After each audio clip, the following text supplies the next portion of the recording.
A historic mansion in Center County dating back to the 1800s will now need emergency repairs.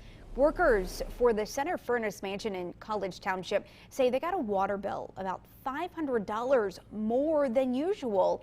They later found out that a main water line dating back to the 1900s broke. Well, thousands of gallons of water leaked from the broken line. And today, repair work started on about 300 feet of new water lines, along with other patchwork that'll cost about $12,000.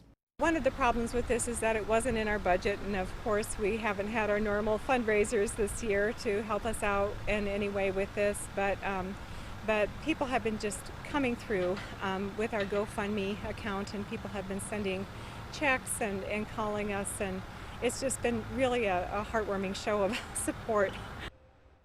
So far, they've raised nearly $5,000 for the repairs on a GoFundMe page. They're also working on brick repairs for the mansion's patio.